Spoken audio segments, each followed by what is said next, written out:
We have a new beginning today, a new possibility.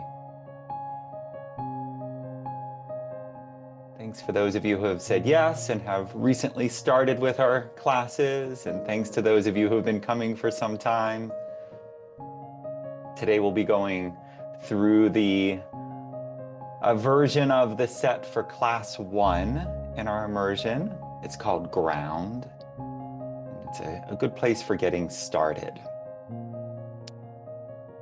And there's something really beautiful about the beginner's mind.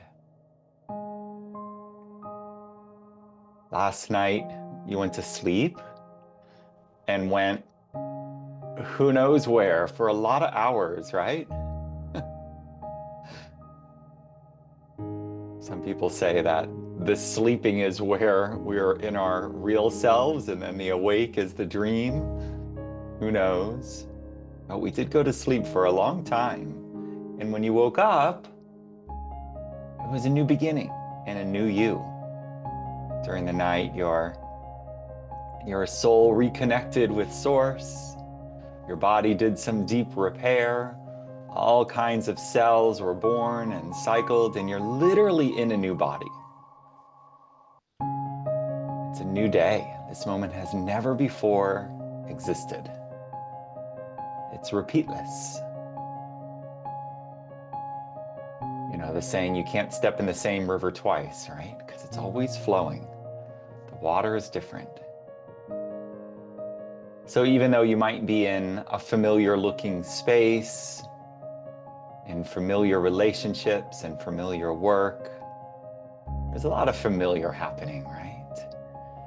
And yet, let's explore these practices today as if we're moving in this body for the first time. Really see if you can let go of the knowing mind and move and breathe in a way that is curious, as if you were born today, born anew, right?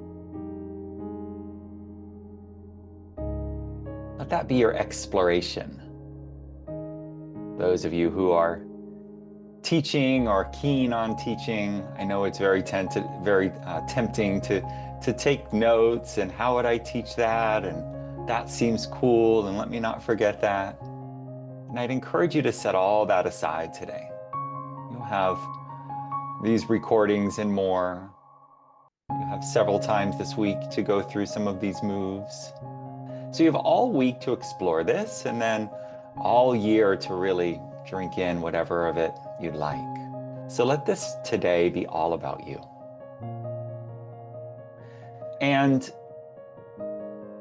Qi cultivation, energy cultivation, is in a way very challenging to explore and to talk about, because we are fantastically complex beings, right? Trillions of cells are operating right now to keep your body operating, to keep your body humming, to keep your body alive. All kinds of endless processes are going on. So complicated. And yet the practices of starting to bring some intentionality and to start to cultivate energy is pretty simple. And this is where Qigong, this is where yoga, this is where meditation overlap. And we're looking to weave together the thought streams, the breath streams, and the movement streams. We're looking to find ways to weave them together, right? Making like a braid of the three. Any of you ever braided your hair, right? We all have. We're weaving those three together into a kind of a braid, into a pattern. And we want to become fascinated by this, because those three elements, the physical body, that is right here, right? Here's my body, no doubt. You can touch it, you can feel it. It's very tangible. It's made of this earth. It's present. You know, there's a saying of like, I want to become more present. I want to be in the present moment, right? Be here now. You are in the present moment. Your body can't be anywhere else. So we have this rooted, grounding aspect of ourself, the body, tethered to the present moment. On the opposite end, we have the mind, which can travel the entire universe in a split second, right? The realm of imagination is limitless.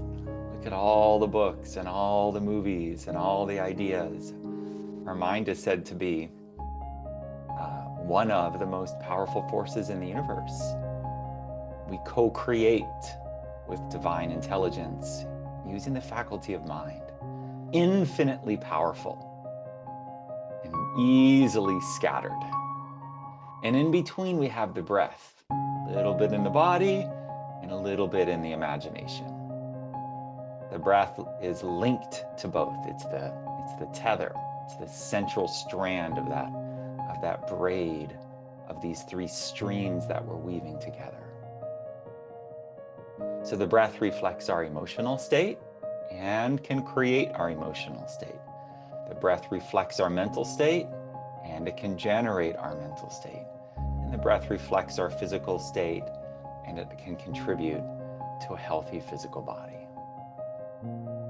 So the simplest practices that are common to, as far as I can see, all the traditions of yoga, of meditation, of Qigong, the commonality here is starting to retrain the mind to be a little bit less on its own, a little bit less in the imagination, and a little bit more linked to the here and now. How do we do that? We do that by moving the body and by feeling the sensations. We let the sensations in the body be the anchor, so that we've all seen a kite flying high in the sky, right? A little triangle, way, way up. Sometimes you'll be at the beach and you'll see someone with a huge spool of thread and up it goes. And you're like, way up there, wow, that's your kite. Without that thread, it wouldn't fly. Right? So that the ability of the kite to fly high is directly related to that tether, that link to the ground. You see that? Cut that string, it's gonna just come right down. So why is it that the string that's holding the kite is also enabling it to fly high? Isn't that a little bit counterintuitive? You'd think you cut the string, the kite's like, oh, I'm heading up to the clouds. It's like, nope, it'll come crashing right down. Because it doesn't have the tether that's linking it to ground. That's the same with our mind. Our mind can fly impossibly high.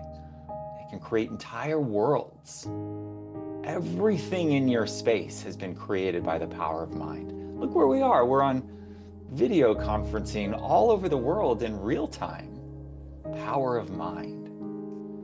Your phone, your car, your house, bridges, all these things were first conceived as an idea in the mind of men and women. And then those minds come together. It's called the mastermind effect. Where two or more are gathered together in my name, there I am in the midst of them, right? Coming together. Minds come together, and then now we're starting to put some structure there, some grounding. Your phone wouldn't exist if it wasn't for blueprints and documentation and planning and testing. But that initial idea just comes in. It's divinely inspired. It's our connection to infinite spirit. Creative consciousness.